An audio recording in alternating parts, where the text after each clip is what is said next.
Bismillahirrahmanirrahim. Assalamualaikum warahmatullahi wabarakatuh.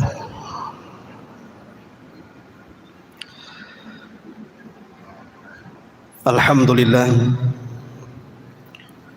salatu wassalamu ala rasulillah wa ala alihi wa sahbihi wa mawalah, wa la hawla wa la quwata illa billahi wa ba'du. Hadirin dan hadirat yang dimuliakan Allah subhanahu wa ta'ala, alhamdulillah di malam hari ini kembali kita bisa duduk di masjid yang kita cintai bersama di Tanjung Uban ini.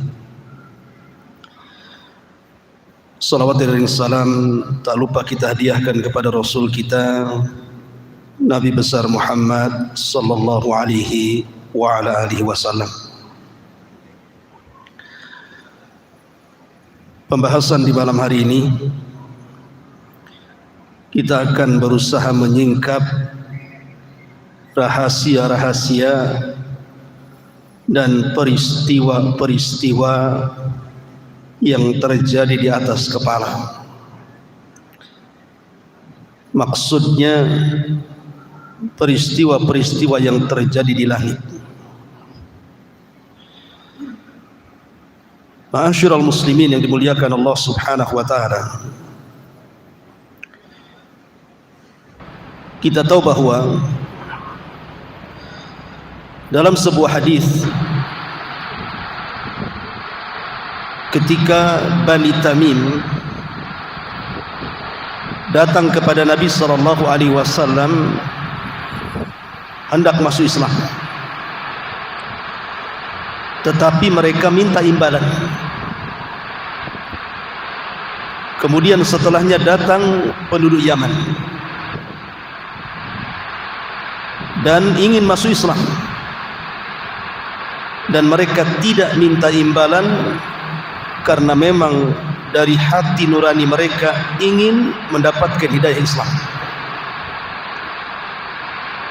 Kemudian di antara rombongan ahli Yaman itu bertanya kepada Nabi sallallahu alaihi wasallam soal ketuhanan, di mana Allah subhanahu wa ta'ala sebelum Allah subhanahu wa ta'ala menciptakan alam semesta ini, maka Nabi sallallahu alaihi wasallam mengatakan kana Allah walam yakun syai'un ghairuh. Allah telah ada dan saat itu tidak ada apapun selain daripada Allah subhanahu wa ta'ala. Dalam riwayat yang lain Nabi sallallahu alaihi wasallam ditanya, aina kana rabbuna azza wa jal qabla an yakhluqa khalqa. Wahai Rasul, di mana Rabb kita ini sebelum dia menciptakan makhluk-makhluknya, sebelum ada arasy, sebelum ada kursi, sebelum ada langit, sebelum ada bumi, di mana Allah subhanahu wa ta'ala sebenarnya? Maka Nabi sallallahu alaihi wasallam mengatakan kana fi amah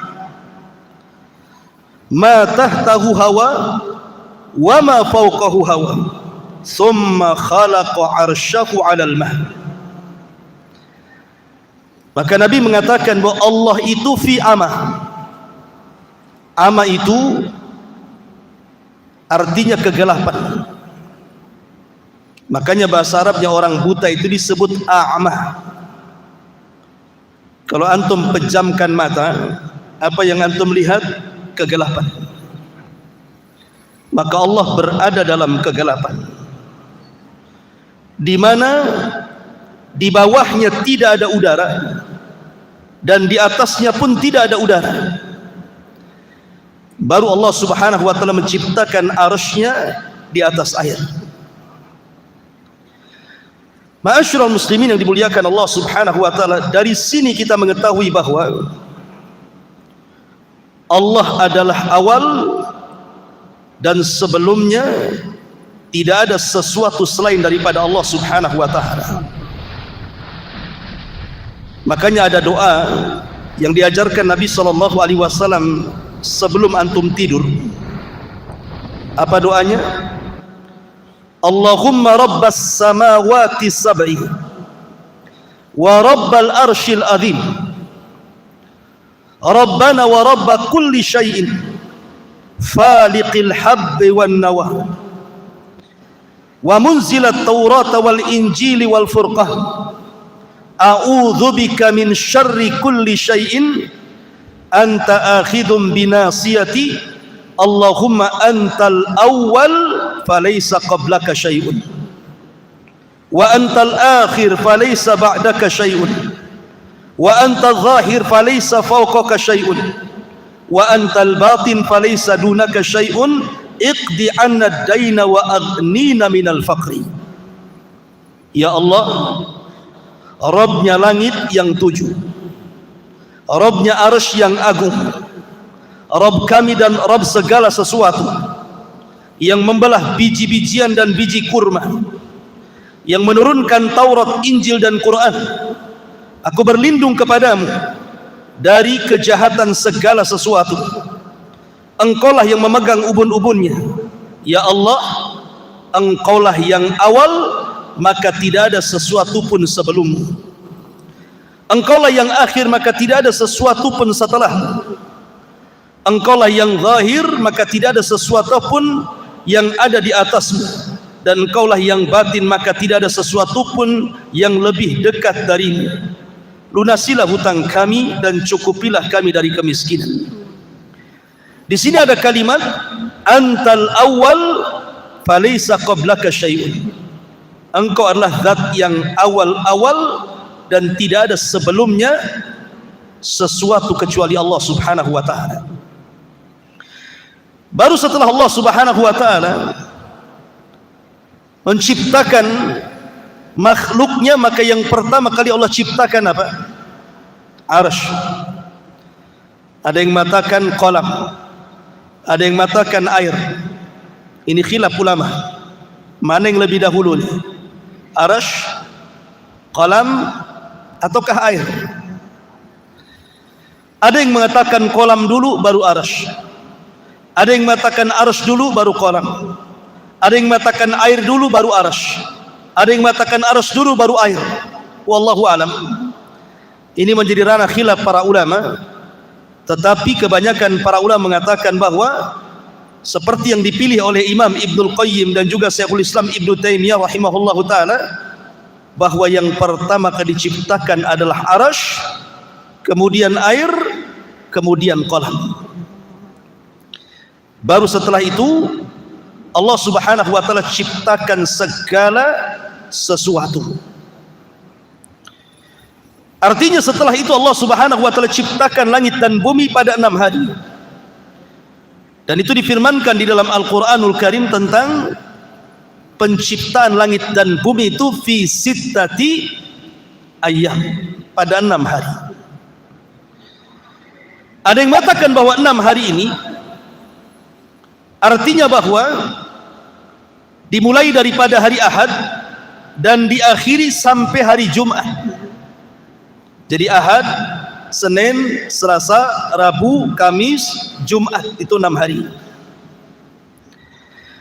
Adapun rinciannya berdasarkan hadis Nabi sallallahu alaihi wasallam bahwa Allah Subhanahu wa taala pertama menciptakan bumi dulu 2 hari, Ahad dan Senin. Kemudian setelah itu Allah menciptakan langit, hari Selasa dan hari Rabu. Kemudian Allah Subhanahu wa taala turun lagi ke bumi dan Allah menciptakan segala sesuatu yang ada di bumi. Allah ciptakan gunung-gunungnya, Allah ciptakan pantai-pantainya, Allah ciptakan lautannya dan berbagai macam fasilitas yang ada di bumi. Dan itu hari Kamis dan Jumat. Dalam sebuah hadis Nabi sallallahu alaihi wasallam mengatakan, khalaqallahu azza wa jal at-turbata yawm as-sabti wa khalaqa fiha al-jibal yawm al-ahad wa khalaqa asy-syajara yawm al-itsnin wa khalaqa al-makruha yawm ats-tsulatsa wa khalaqa an-nur yawm al-arbi'ah wa batha fiha ad-dawab yawm al-khamis wa khalaqa adam ba'da al-asri min yawm al-jum'ah fi akhiril khalqi fi akhir saati min saatil jum'ah fi ma bainal asri ila laili. Rinciannya, Allah menciptakan tanah hari Sabtu, kemudian Allah ciptakan gunung hari Ahad, kemudian Allah ciptakan pohon-pohonan hari Senin, kemudian Allah ciptakan sesuatu yang tidak disukai manusia hari Selasa, kemudian Allah ciptakan cahaya hari Rabu, kemudian Allah subhanahu wa ta'ala ciptakan binatang-binatang hari Kamis, dan Allah ciptakan Adam setelah asar di hari Jumat. Ma'asyiral muslimin yang dimuliakan Allah subhanahu wa ta'ala, intinya bahwa setelah Allah subhanahu wa ta'ala ciptakan langit dan bumi dan berbagai macam galaksinya sampai kepada arasy-Nya, banyak peristiwa-peristiwa yang terjadi di langit. Apa saja peristiwa-peristiwa yang terjadi di langit itu? Tentu karena ini perkara gaib, harus berdasarkan nas. Langit kedua saja, jangan langit kedua, langit pertama saja kita tidak bisa melihatnya. Yang antum lihat itu awan, itu bukan langit. Karena langit itu sesuatu yang ada bangunannya. Dan Abdullah ibn Mas'ud radhiyallahu an ketika mengatakan jarak antara langit dan bumi itu perjalanan 500 tahun. Bayangkan perjalanan 500 tahun itu sampai di mana? Itu dari bumi ke langit, dalam asar Abdullah ibn Mas'ud radhiyallahu an. Makanya ketika para ulama membahas soal bulan, apakah bulan itu di bawah langit ataukah bulan itu di atas langit? Bagi yang mengatakan bahwa bulan itu di atas langit, berarti tidak ada orang yang sampai ke bulan. Tetapi kalau bulan itu di bawah langit, memungkinkan orang sampai ke bulan. Alasannya karena langit itu ada pintunya. Makanya dalam peristiwa Mi'raj, Nabi SAW dibawa oleh Jibril, dan Jibril tidak serta merta langsung naik ke langit pertama, tapi lewat pintunya. Setelah Jibril kemudian meminta kepada penjaga pintu langit pertama tidak langsung membuka, tapi bertanya, "Man, siapa kamu?" Maka Jibril mengatakan, "Saya Jibril." "Siapa yang bersamamu?" "Muhammad." "Awa qad uhiya ilaih?" Apakah sudah diwahyukan, diizinkan dia boleh naik? Kata Jibril, boleh, dan sudah diizinkan, baru dibuka. Artinya kalau posisi bulan itu di atas langit, berarti peristiwa Neil Armstrong yang naik ke bulan itu harus minta izin seperti minta izinnya Jibril kepada penjaga pintu langit, kan begitu? Mungkin nggak tuh Neil Armstrong kayak gitu tuh? Assalamualaikum. Waalaikumsalam. Siapa? Neil Armstrong. Mau kemana? Mau ke bulan. Sudah diizinin? Itu tidak tahu saya. Mana bisa kan? Artinya kalau seandainya bulan itu di atas langit, berarti Neil Armstrong itu harus minta izin dulu. Berarti mustahil Neil Armstrong diizinkan naik ke langit. Gak mungkin, dia orang kafir. Mana boleh diizinkan naik ke langit? Mana dalilnya orang kafir tidak diizinkan naik ke langit? Al-Quran yang mengatakan la tufattahu lahum abwabus sama wa la yadkhuluna al-jannah hatta yalijal jamalu fi sammil khiyat. Ruhnya orang-orang kafir tidak akan dibukakan pintu-pintu langit padanya, dan mereka tidak akan masuk ke dalam sorga sampai ada cerita unta masuk ke lubang jarum. Artinya orang kafir tidak mungkin naik ke langit, kan? Karena tidak dibukakan pintunya. Berarti kalau memang bulan itu posisinya di atas langit, berarti dustalah kisah Neil Armstrong itu naik ke bulan. Tapi kalau bulan itu di bawah langit, mungkin. Karena kalau di bawah langit tidak perlu naik ke pintu, tidak perlu izin kan gitu ya. Tetapi mungkin ini berapa persen? Karena ada sebagian para ulama seperti Al-Imam Asy-Syinkiti dalam kitab Adwaul Bayan itu membantah bahwa tidak mungkin orang sampai ke bulan, mustahil. Kemudian membawakan surah Ar-Rahman, ya ma'syaral jinni wal insi in istata'tum an tanfudu ila samawati wal arfang fudu la tanfuduna illa bisultan. Walaupun ada juga yang mengatakan mungkin, walaupun sekali lagi penelitian dunia sampai hari ini masih meragukan Neil Armstrong sampai ke bulan ataukah tidak sampai ke bulan. Ada yang mengatakan bahwa itu di studio, buktinya benderanya berkibar-kibar, mana di bulan oksigen, macam-macam pokoknya ya. Intinya itu urusan orang pintar lah. Tetapi kita ini logika saja. Kalau memang bulan itu di atas langit, mustahil Neil Armstrong sampai ke sana. Tapi kalau bulan di bawah langit, mungkin saja, wallahu a'lam. Ma'asyiral muslimin yang dimuliakan Allah Azza wa Jalla. Di dalam Al-Quran, Allah Subhanahu wa Ta'ala berfirman, was-sama'i wat-tariq. Wa ma adraka mat-tariq, an-najmu saqit. Tariq itu artinya Anda mengetuk pintu, itu disebut tariq. Taraqal bab artinya mengetuk pintu. Dan yang dimaksud pintu di sini adalah pintu langit. Pintu langit ini tidak semua dibuka. Hanya waktu-waktu tertentu pintu langit ini dibuka. Contoh, dalam hadis Bara bin Azib radhiyallahu anhu, ketika Nabi SAW menceritakan tentang ruhnya seorang mukmin yang meninggal, apa kata Nabi SAW? Apabila ruhnya seorang mukmin dicabut, maka dicabut seperti tetesan yang terakhir yang keluar dari mulut teko.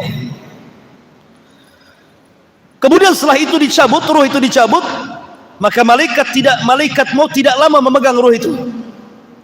Langsung disambar oleh malaikat lain, kemudian diletakkan di kain kafan yang sangat harum, karena kain kafan itu berasal dari sorga. Kain kafan yang sangat halus, yang sangat harum, yang sangat indah. Kemudian baunya sampai ke langit. Maka malaikat di langit bertanya, ini ruhnya siapa? Kok harum sekali? Maka para malaikat pun membicarakan bahwa ini ruhnya fulan ibn fulan. Maka ruh itu diangkat ke langit. Barulah pintu langit dibuka. Jadi rusulul maut, rasul-rasul kematian itu, para malaikat yang membawa ruhnya seorang yang beriman akan mengetuk pintu langit pertama, kemudian dibuka. Kemudian pintu langit kedua sampai ke-7. Setelah berhadapan dengan Allah Subhanahu wa Ta'ala ruh tersebut, maka Allah Subhanahu wa Ta'ala katakan, kembalikan ruh ke dalam jasadnya, letakkan catatannya fil illiyin, di tempat yang paling tinggi di surga. Artinya bahwa hanya ruh orang-orang yang beriman yang bisa naik ke atas langit. Kemudian peristiwa yang kedua yang bisa melewati pintu langit itu adalah terangkatnya amal saleh. Sekarang bulan apa? Bulan Sya'ban. Sekarang sudah masuk tanggal 1 bulan Sya'ban, besok tanggal 2 kan gitu. Bulan Sya'ban ini ikhwan adalah satu di antara 4 waktu di mana amalan kita diangkat ke langit. Satu di antara 4 waktu di mana amalan kita diangkat ke langit. Waktu yang pertama, setiap asar dan setiap fajar. Berdasarkan hadis Nabi SAW, yata'aqabuna fikumul malaikah, malaikatul laili wa malaikatul nahar, wa yajtami'una fi salatil asri wa salatil fajr. Kata Nabi SAW, setiap hari Allah itu menugaskan para malaikat untuk mencatat kebaikan kita selama 24 jam. Ada yang mencatat kebaikan di malam hari, dan ada yang mencatat kebaikan di siang hari. Dan malaikat itu tugasnya sendiri-sendiri. Ada malaikat yang ditugaskan di malam hari, ada malaikat yang ditugaskan di siang hari, dan berjumpanya di dua waktu sholat. Pertama sholat asar, yang kedua sholat fajar. Ketika malaikat siang dan malaikat malam ini menghadap Allah, maka malaikat ini membawa catatan kebaikan kita. Jadi antum ini malam hari ngapain saja? Oh, malam hari ini antum alhamdulillah ngaji di sini. Tapi sebagian saudara antum mungkin lagi maksiat jam segini. Nanti malam lagi antum tahajud. Nanti antum baca Quran, antum berwudu, antum berzikir, semua dicatat sampai waktu subuh. Termasuk tidur antum dicatat. Apakah ketika antum tidur bernilai ibadah atau tidak? Seperti sebelum tidur antum berwudu, kemudian berdoa sebelum tidur, maka di samping kiri antum ada malaikat yang mendoakan. Setiap antum beralih ke kanan, sebelah malaikat kanan mengatakan, ya Allah ampuni orang ini, ya Allah rahmati orang ini. Setiap berguling ke kiri, malaikat sebelah kiri mengatakan, ya Allah ampuni orang ini, ya Allah rahmati orang ini, sampai subuh. Maka catatan baik kita ini sudah dicatat nih malaikat malam. Maka ketika datang waktu fajar, saat manusia sedang sholat fajar subuh, maka malaikat malam naik ke langit. Ketika itu pintu langit pertama terbuka. Kemudian disusul dengan pintu langit kedua, ketiga, keempat, sampai ketujuh terbuka. Dalam rangka membawa catatan amal kita sampai di Sidratil Muntaha. Kemudian setelah itu malaikat yang mencatat amal kebaikan di siang hari turun ketika manusia sedang sholat subuh. Kemudian mencatat kita kebaikan kita di pagi hari, di siang hari, di sore hari, sampai waktu asar. Maka mereka akan naik membawa catatan amalan kita untuk dilaporkan kepada Allah Subhanahu wa ta'ala. Makanya kenapa dua salat ini disabdakan Nabi SAW, man hafadha ala baradaini dakhalal jannah. Siapa yang menjaga dua waktu salat subuh dan asar, dijamin masuk surga. Karena itu pertukaran malaikat yang mencatat kebaikan siang dan juga malam. Ini alasan pertama, bahwa setiap asar dan setiap subuh pintu langit terbuka untuk mengangkat catatan amal. Kemudian yang kedua, setiap hari Senin dan Kamis Nabi SAW bersabda, tu'radunal a'mal fi kulli khamis wasnaini. Akan ditampakkan amal-amal manusia pada setiap hari Kamis dan hari Senin. Karena dua hari ini adalah dua di mana pintu langit terbuka. Bukan hanya pintu langit saja, pintu surga terbuka. Setiap hari Senin pintu surga terbuka. Setiap hari Kamis pintu surga terbuka. Apalagi pintu langit. Untuk apa?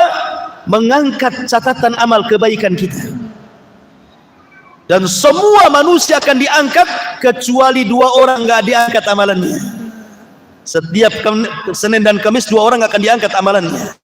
Pertama, orang musyrik akan diangkat. Yang kedua, musyakhir, orang yang suka memutuskan silaturahim. Orang yang ada masalah dengan orang tuanya, masalah dengan saudaranya, masalah dengan tetangganya, masalah dengan kaum muslimin, suka bertengkar, hasad, dendam, dengki, nggak akan diangkat tuh amalannya. Kenapa Nabi SAW menyebutkan dua perkara, musyrik, musyakhir? Apa alasannya? Adapun musyrik, Allah mengatakan, la in asyrakta la yahbatanna amaluka wa la takunanna minal khasirin. Kalau engkau melakukan kesyirikan, hancur lebur amalan dan engkau termasuk orang yang rugi. Kalau hancur lebur, apa yang mau diangkat? Diangkat kalau ada amalannya. Kalau nggak ada amalannya, lo apa mau diangkat? Kan sudah lebur gara-gara kesyirikan dia. Kemudian musakhin, orang yang dengki, hasad. Maka Nabi mengatakan, iyyakum wal hasad, fa innal hasada ya'kulul hasanah kama ta'kulun narul khatab. Hati-hati kalian, jangan ada hasad di hati kalian. Karena hasad itu bisa menghapuskan kebaikan kalian seperti api melalap seluruh kayu bakar. Nah, kalau amalannya hangus dibakar api, seperti kayu bakar dilalap api sehingga jadi debu, apa yang mau diangkat? Makanya orang musyrik dan orang yang hasad dengki tidak akan diangkat amalannya sampai betul-betul orang itu mentauhidkan Allah dan orang itu saling memaafkan satu dengan yang lainnya, baru diangkat amalannya dan pintu langit akan dibuka. Kemudian yang ketiga, di bulan Sya'ban, bulan ini bulan di mana amalan kita diangkat, ikhwan. Usamah ibn Zaid bertanya kepada Nabi SAW, ya Rasulullah, lam ara tasumu min syahrin min syuhuri ma tasumu min Sya'ban. Rasul, aku tidak melihat dirimu berpuasa sebanyak yang kau lakukan puasa di bulan Sya'ban. Maksudnya puasa sunnah. Apa jawaban Nabi? Kata Nabi SAW, dzaka syahru yaghfulun nasu anhu. Itulah bulan yang manusia melalaikan bulan Sya'ban, bainar Rajab wa Ramadan, karena bulan Sya'ban terjepit antara Rajab dan bulan Ramadan. Rajab bulan mulia, Sya'ban bukan bulan mulia, Ramadan bulan mulia. Artinya Sya'ban itu terjepit di antara dua bulan mulia, sehingga orang melupakan. Orang sibuk di bulan Sya'ban ini, sibuk ngumpulin duit untuk Ramadan, sibuk bekerja, nggak peduli, yang penting Ramadan sudah terkumpul duitnya. Apalagi mendekati Ramadan harga mahal semua. Makanya kalau bisa Sya'ban ini borong semua, lupa dengan amal soleh, sibuk dengan dunia. Makanya Rasul mengatakan yaghfulun nasu anhu. Bulan Sya'ban ini bulan yang dilalaikan manusia, karena fokus ke Ramadan, Sya'bannya nggak fokus. Padahal Sya'ban ini bulan diangkat di amal. Kemudian Rasul mengatakan wa huwa syahru turfa'u fihi al-a'mal, dan itulah bulan di mana amalan-amalan manusia diangkat ke langit. Kemudian kata Rasul, wa ana uhibbu an yurfa amali wa ana saimun, dan saya suka kalau seandainya amalanku diangkat sementara aku sedang berpuasa. Dari sini kata Aisyah radhiyallahu anha, Nabi itu tidak pernah berpuasa sebanyak dalam satu bulan, menghabiskan puasa, maksudnya puasa sunnah, kecuali di bulan Sya'ban. Kenapa? Nabi SAW mengajarkan untuk memperbanyak puasa di bulan Sya'ban. Karena Sya'ban itu bulan isti'dad li Ramadan, persiapan untuk bulan Ramadan. Kalau antum terbiasa puasa Senin Kamis, puasa Ayyamul Bid, puasa Daud, atau mungkin wanita yang membayar hutang Ramadan tahun kemarin kan itu ya, maka ketika masuk Ramadan gak kaget. Kenapa? Biasa puasa. Coba gak biasa puasa, 1 tahun tiba-tiba datang Ramadan langsung puasa, kaget semua tuh. Perut kaget, semua kaget tuh. Kadang-kadang lupa minum siang-siang, disangka bukan Ramadan. Sehingga minggu pertama biasanya jadi puasa tidur saja, normalnya minggu depannya biasanya. Kenapa? Karena tidak terbiasa puasa, jadi kaget semuanya. Yang kedua, sebagian ulama menamakan Sya'ban itu Syahrul Qurra, bulannya orang yang suka membaca Quran. Sebagian mereka menghafal Quran, sebagian mereka membuka mushaf Quran, sehingga ketika bulan Ramadan yang tadinya tidak lancar sudah lancar, yang tadinya lupa-lupa sudah ingat, yang tadinya ingin hafalannya ketika sholat sudah ada hafalannya. Jadi gunakan bulan Sya'ban ini bulan untuk banyak membaca Quran. Bahkan ulama mengatakan bulan Sya'ban itu bulan pengairan. Rajab nanam biji, Sya'ban mengairi, Ramadan memetik hasilnya, kata ulama. Lah Sya'ban ini pintu langit dibuka 24 jam. mengangkat amalan kita siang dan malam. Sekali lagi, ada dua orang yang tidak akan diangkat sama ketika berbicara tentang Senin dan Kamis. Pertama, orang musyrik tidak akan diangkat amalannya di bulan Sya'ban. Dan yang kedua, orang yang hasad, orang yang dengki, orang yang suka mutus silaturahim tidak akan diangkat. Makanya pertama, mantapkan tauhid di bulan Sya'ban. Yang kedua, bersihkan hati dari iri dan dengki. Yang ketiga, perbanyak puasa dan juga baca Quran serta sedekah dan amal-amal yang lainnya, karena ini bulan diangkatnya amalan kita, dan bulan ini semua pintu langit dari pertama sampai ketujuh dibuka oleh Allah Subhanahu wa taala. Kemudian yang terakhir,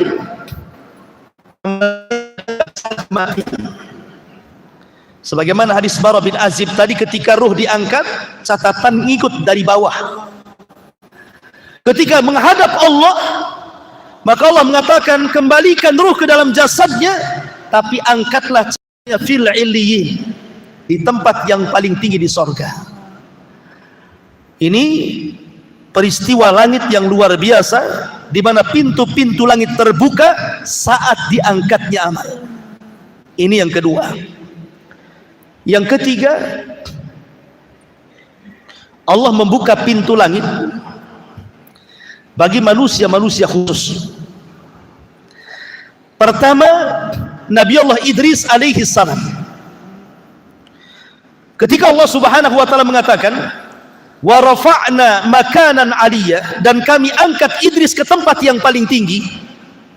Ada sebuah asar, walaupun sebagian para ulama menganggap ini kisah Israiliyah, tetapi ma'ruf dicantumkan dalam kitab-kitab tafsir. Sekali lagi, ini kisah Israiliyah. Kisah Israiliyah itu tidak perlu dibenarkan, tidak pula didustakan, cukup ditelaah saja ya. Kalau cocok dengan Quran Sunnah terima, kalau tidak cocok ya sudah, tidak usah diambil kan itu. Makanya Rasul mengatakan, hadithu an bani Israil wala haraj, ceritakan tentang kisah Bani Israil tidak mengapa. Jadi suatu ketika Nabi Idris ini oleh Allah Subhanahu wa taala, karena melihat semangat ibadahnya, semangat dakwahnya, maka Allah Subhanahu wa taala memberikan pahala kepada Idris setiap harinya sebanyak umat yang didakwahinya. Idris mendapatkan pahala besar, senang dia. Akhirnya dia berdialog dengan malaikat Jibril. Ya Jibril, gimana caranya Allah menangguhkan kematianku supaya aku bisa umurnya panjang? Kata malaikat Jibril, bukan wewenangku, aku ini menurunkan wahyu, bukan pencabut nyawa. Kalau engkau ingin bernegosiasi tentang masalah usia, ngobrol langsung sama malakul maut, karena dia yang berhak mencabut nyawa seseorang. Kata Idris, kalau begitu jumpakan aku dengan dia. Maka kemudian Idris dibawa oleh malaikat Jibril kemana? Ke langit keempat, birruhi wal jasad, dengan ruh dan jasadnya. Otomatis langit pertama harus dibuka pintunya dong, kedua, ketiga, sampai keempat kan gitu. Makanya dalam peristiwa Isra Mi'raj, Rasul berjumpa dengan Idris di langit keberapa? Keempat. Ya. Maka sesampainya di langit keempat, tiba-tiba malaikat maut sudah di situ. Padahal belum dipanggil Jibril. Jibril kan pemimpin malaikat, dia berhak memanggil malaikat manapun karena dia pemimpinnya. Ketika sampai di langit keempat, kok malakul maut sudah di situ, seolah-olah menunggu. Maka Jibril mengatakan, heran, aku belum memanggil kamu, kok kamu sudah di sini? Kata malakul maut, aku juga heran. Aku ditugaskan oleh Allah Subhanahu wa taala mencabut nyawa manusia. Mana ada manusia di langit keempat? Ya sudah, aku turun saja ke langit keempat, katanya. Kata Jibril, jangan-jangan yang kau maksud adalah Idris, karena tidak ada manusia di langit keempat kecuali dia, kan begitu ya. Idris mau minta tambah umur, malaikat maut pula ditugaskan nyabut umur. Itulah ajal. Apabila sudah sampai waktunya, tidak mungkin mundur, tidak mungkin maju. Di mana ada kaidah al-hadaru la yamna'ul qadar, menghindar dari kematian itu tidak mencegah takdir kematian. Orang ini kan mau menghindar dari kematian kan, takdir kematiannya sampai di situ. Ini yang pertama. Yang kedua, Isa bin Maryam. Ketika tentara Romawi, orang-orang Yahudi mengepung markas Isa bin Maryam. Ketika itu Isa sedang bersama orang-orang Hawariyun, sahabat-sahabat setia Isa bin Maryam. Isa tahu dia akan ditangkap, dibunuh, disalib. Maka Isa mengatakan kepada murid-muridnya, siapa yang ingin kuserupakan wajahnya denganku, maka kujadikan dia temanku di sorga. Maka satu di antara murid Isa siap digantikan wajahnya, diusaplah wajahnya sehingga mirip dengan Isa. Maka Isa pun tidur, kemudian diangkat ke langit birruhi wal jasad, dengan ruh dan jasad. Kemudian orang yang diserupakan itu ditangkap, disalib dan dibunuh. Maka orang Yahudi mengklaim bahwa mereka sudah membunuh Isa bin Maryam. Padahal Isa tidak dibunuh, Isa tidak disalib, Isa diangkat ke langit. Ketika Isa diangkat ke langit, otomatis pintu langit dibuka. Dan dia pun tinggal di langit kedua bersama Yahya ibn Zakaria. Dan Isa ditemui oleh Rasul birruhi wal jasad, karena belum mati. Maka dia berada dengan ruh dan jasadnya di langit kedua. Beda dengan para nabi yang lain, dijumpai oleh Rasul ruhnya saja, tetapi Isa ruh wal jasad. Ini peristiwa yang kedua. Yang ketiga, peristiwa Isra Mi'raj. Dimi'rajkan oleh Allah Subhanahu wa taala dari mana? Baitul Maqdis. Kenapa dari Baitul Maqdis? Karena pintu langit sejajar dengan Baitul Maqdis. Kenapa tidak dari Mekah saja? Langsung ke Sidratul Muntaha, turun lagi ke Mekah. Kenapa mesti dari Baitul Maqdis ke Sidratul Muntaha, balik lagi ke Baitul Maqdis, baru kemudian ke Mekah? Ulama mengatakan karena pintu langit sejajar dengan Baitul Maqdis, maka harus dari situ Rasul naik. Yang kedua, Baitul Maqdis itu kiblatnya para nabi, sehingga Nabi SAW harus sampai ke kiblatnya para nabi. Kemudian yang ketiga, di Baitul Maqdis inilah semua para nabi menyerahkan estafet dakwah mereka kepada Nabi. Karena ketika Rasul sampai di Baitul Maqdis, Rasul jadi imam. Di belakangnya para nabi, semuanya para nabi. Dan Nabi SAW jadi imam mereka, seolah-olah para nabi menyerahkan bahwa estafet dakwah kami, wahai Muhammad, ku serahkan kepada kamu. Makanya Nabi ajarannya akan sampai kepada seluruh para nabi yang di belakangnya. Ajaran Islam yang dibawa Rasul akan sampai ke daerah-daerah yang para nabi sholat di belakangnya. Makanya kita lihat bagaimana Islam menyebar di seantero dunia, kan? Ada di mana-mana. Mana negeri para nabi itu? Negeri para nabi itu Syam, Irak, Mesir, Jazirah Arab. Itu negeri para nabi. Dan Islam berkembang di 4 tempat. Mesir berkembang Islam sampai hari ini. Syam berkembang Islam hari ini.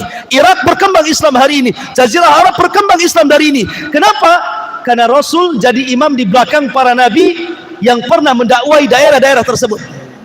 Bahkan Islam bukan hanya kembang di 4 negara, Mesir, Irak, Arab, tapi sampai ke semua benua.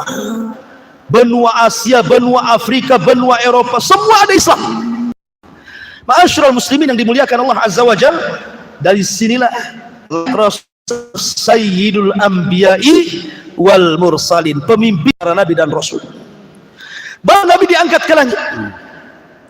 Kemudian berjumpa dengan Adam di langit pertama. Kenapa berjumpa dengan Adam? Supaya menjadi ibrah bahwa, karena kita tahu bahwa peristiwa Isra Mi'raj itu kan saat kesulitan dakwah, ikhwan.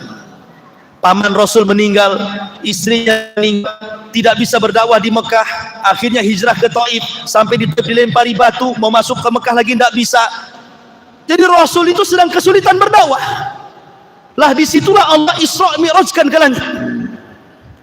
Jadi ketika melihat para nabi, banyak pelajaran yang Nabi SAW ambil dari para nabi di langit. Pertama berjumpa dengan Adam. Sebagaimana Adam hijrah dari surga ke dunia, maka Rasul pun akan hijrah dari Mekah ke Madinah. Kemudian setelah itu berjumpa dengan Isa dan Yahya. Apa hikmahnya? Isa dan Yahya disakiti orang Yahudi. Bahkan Yahya dipenggal lehernya untuk menjadi mahar seorang wanita pelacur bagi seorang raja. Begitu juga Isa, hampir dibunuh kalau bukan karena diangkat Allah. Artinya Nabi pun akan mengalami hal yang sama. Setelah hijrah dari Mekah ke Madinah, dia akan dihadapkan dengan permusuhan bersama orang-orang Yahudi. Bagaimana Yahudi Bani Nadir akan membunuh Rasul. Bagaimana Bani Quraidah yang meracun Nabi sallallahu alaihi wasallam. Bagaimana orang-orang Khaybar yang mengirim tukang sihir Labid bin Asam untuk menyihir Nabi sallallahu alaihi wasallam. Artinya Rasul akan dihadapkan dengan permusuhan besar dengan orang-orang Yahudi. Kemudian naik ke langit ketiga, berjumpa dengan Nabi Yusuf. Kenapa berjumpa dengan Nabi Yusuf? Yusuf itu disakiti saudaranya. Usia 10 tahun dicemplungkan ke sumur. Kemudian diambil para pedagang, dijual di Mesir. Maka Rasul pun dakwahnya yang pertama kali menghalangi siapa? Saudaranya. Siapa saudaranya? Abu Lahab dan saudara-saudaranya yang lain. Sehingga Allah turunkan ayat Tabbat yada Abi Lahabin wa tab. Kemudian naik ke langit keempat, berjumpa dengan Idris. Sebagaimana Idris diangkat derajatnya sampai ke langit keempat, maka Rasul pun akan diangkat derajatnya. Wa rafa'na laka dzikrah. Kami akan angkat penyebutan wahai Muhammad. Hari ini tidak ada nama terbanyak di dunia kecuali nama Muhammad. Sebutkan nama, siapa nama yang paling banyak disebut di dunia kalau bukan nama Muhammad? Ketika antum azan mendengar nama Muhammad, ketika qomat mendengar nama Muhammad, ketika salawat mendengar nama Muhammad, ketika tasyahud mendengar nama Muhammad. Bahkan setiap ada orang lahir dikasih nama Muhammad, ada orang mu'alaf disebut nama Muhammad, macam-macam diagungkan namanya. Kemudian setelah itu naik ke langit keberapa? Kelima, berjumpa dengan Nabi Harun. Dan Harun lembut, maka Rasul diajarkan untuk lembut dalam berdakwah. Kemudian naik ke langit ke-6, berjumpa dengan Nabi Musa. Musa diuji oleh Allah Azza wa Jalla dengan banyak disakiti Bani Israel. Sampai-sampai Rasul mengatakan, rahimallah akhi Musa udhiya katsiran fasabar. Sungguh Allah merahmati Nabi Musa, diuji banyak kali oleh Bani Israel tapi dia sabar. Maka Rasul pun akan sama, banyak ujian yang akan dilalui Nabi sallallahu alaihi wasallam. Bahkan semua ujian yang kita lalui sudah pernah diujikan Allah kepada Nabi sallallahu alaihi wasallam. Yang terakhir, berjumpa dengan Ibrahim. Ibrahim adalah orang yang mirip wajahnya dengan Nabi sallallahu alaihi wasallam. Dia membangun Ka'bah. Al jaza'u min jinsil amal, balasan sesuai dengan amalannya. Dia pun bersender di tiang Baitul Ma'mur, Ka'bahnya para malaikat. Dan Rasul akan memakmurkan Ka'bah yang dibangun Ibrahim. Sampai hari ini umat Islam datang ke Ka'bah, memakmurkan Ka'bah yang dibangun Ibrahim. Wa idh yarfa Ibrahimul qawa'ida wa Ismail. Dan ketika Ibrahim dan Ismail meninggikan Ka'bah, kemudian disyariatkan haji kepada manusia, maka haji satu di antara rukun Islam bagi kaum muslimin. Baru setelah itu naik ke Sidratil Muntaha. Bagaimana kasusnya, kisahnya, dan peristiwa-peristiwa langit yang lainnya masih banyak. Nanti kita uraikan setelah Isya karena sudah masuk waktu Isya. Subhanakallahumma bihamdika asyhadu an la ilaha illa anta astaghfiruka wa atubu ilaik. Allah ta'ala. Assalamualaikum warahmatullahi wabarakatuh.